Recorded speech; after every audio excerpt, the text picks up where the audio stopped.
Materi bab 10. Basis data terdistribusi. Tujuan pembelajarannya: 1. Memahami perbedaan DBMS terdistribusi dengan DBMS terpusat. 2. Memahami arsitektur basis data terdistribusi. 3. Memahami penyimpanan data, katalog data pada sistem terdistribusi. 4. Memahami query, join, dan optimasi query pada DBMS terdistribusi. 5. Memahami bagaimana mengubah data melakukan locking pada DBMS terdistribusi. Dan yang terakhir adalah memahami bagaimana menangani kegagalan. Tipe-tipe basis data terdistribusi.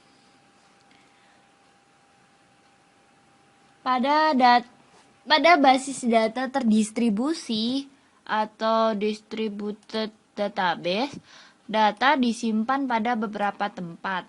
Setiap tempat diatur dengan suatu DBMS yang dapat berjalan sendiri. Properti yang utama pada basis data terdistribusi ada dua, yaitu independensi data terdistribusi dan transaksi terdistribusi yang atomik. Sedangkan tipe basis data terdistribusi itu sendiri ada dua, yaitu homogen dan heterogen. Homogen itu sistem di mana setiap tempat menjalankan tipe DBMS yang sama.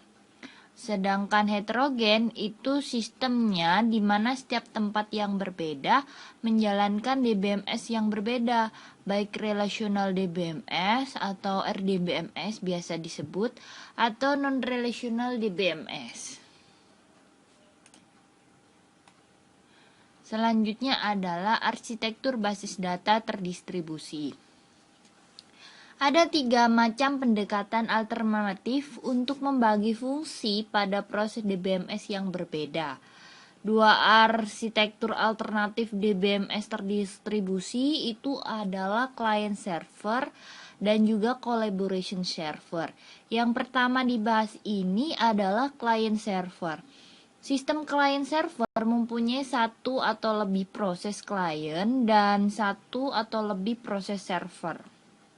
Dan sebuah proses klien dapat mengirim query ke sembarang proses server. Seperti pada gambar ini. Klien bertanggung jawab pada antarmuka untuk user.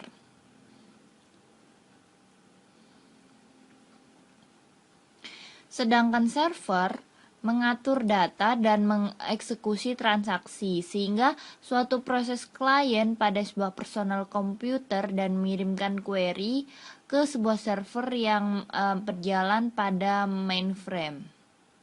Nah, arsitektur ini sangat populer untuk beberapa alasan. Yang pertama, karena implementasinya relatif sederhana.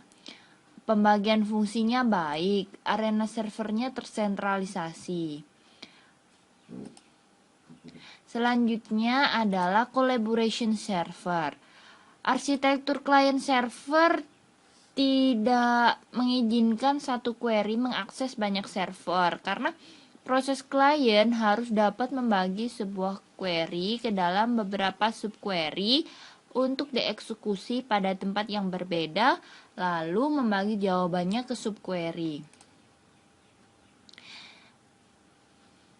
Pada sistem ini ada sekumpulan server basis data yang menjalankan transaksi data lokal yang bekerja sama mengeksekusi transaksi.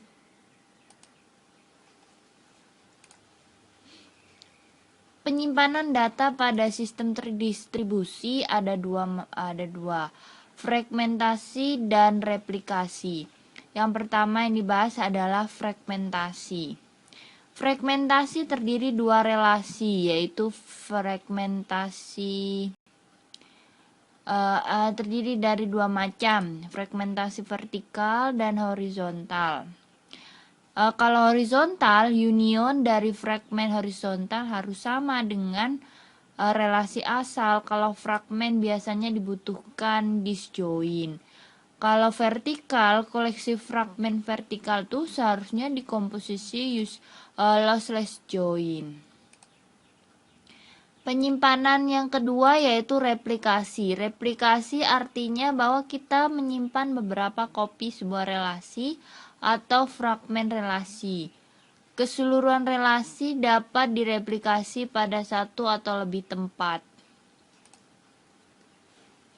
Sebagai contoh, jika relasi R difragmentasikan ke R1 dan R2 serta R3, kemungkinan ada hanya satu kopian R1 di mana R2 adalah replikasi pada dua tempat lain dan R3 replikasi pada semua tempat. Nah, hal ini diilustrasikan pada gambar ini.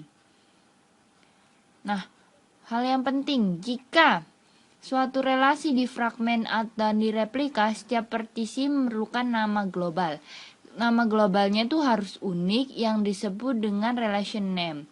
Manajemen katalog terdistribusi diperlukan untuk menyimpan rekaman di mana datanya disimpan. Pemrosesan query dalam DBMS terdistribusi ada lokasi partisi dan relasi perlu dihitung. Join dua relasi dapat dilakukan dengan mengirim satu relasi ke tempat lain dan membentuk lokal join. Nah, jika join melibatkan kondisi seleksi, jumlah tuple yang diperlukan kemungkinannya akan semakin sedikit.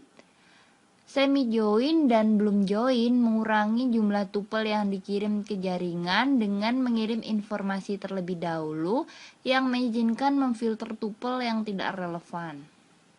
Optimasi query pada sistem terdistribusi harus mempertimbangkan komunikasi dengan model biaya. Selanjutnya adalah latihan soal beserta jawaban. 1. Apakah keuntungan DBMS terdistribusi dibandingkan DBMS tersentralisasi? Keuntungannya, independensi data terdistribusi. Pemakai tidak perlu mengetahui di mana datanya berada. Itu merupakan pengembangan prinsip independensi data fisik. Yang kedua, transaksi terdistribusi yang otomik. Pemakai dapat menulis transaksi yang mengakses dan mengubah data pada beberapa tempat secara lokal. Gambarkan arsitektur client server dan collaboration server. Ini adalah client server. Definisikan fragmentasi dan replikasi dalam hal di mana data disimpan. Kalau fragmentasi, ada relasi yang dibagi ke relasi atau fragmen lebih kecil dan mengirim fragmen pada beberapa tempat. Sedangkan replikasi berarti bahwa kita menyimpan beberapa kopi sebuah relasi atau fragmen relasi. 4.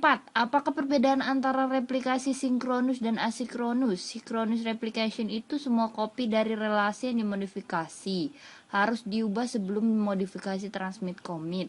Distribusi data dibuat transparan ke pemakai, sedangkan asinkronus replikasi, kopi dari sebuah replikasi yang dimodifikasi hanya diubah secara periodik. Kopi yang berbeda akan keluar dari sinkronisasi. User harus waspada pada distribusi data. Produk saat ini mengikuti pendekatan yang berikut. 5. Apa itu distribusi data independence? Maksudnya pemakai tidak perlu mengetahui lokasi data. Nah, itu tadi adalah materi bab 10.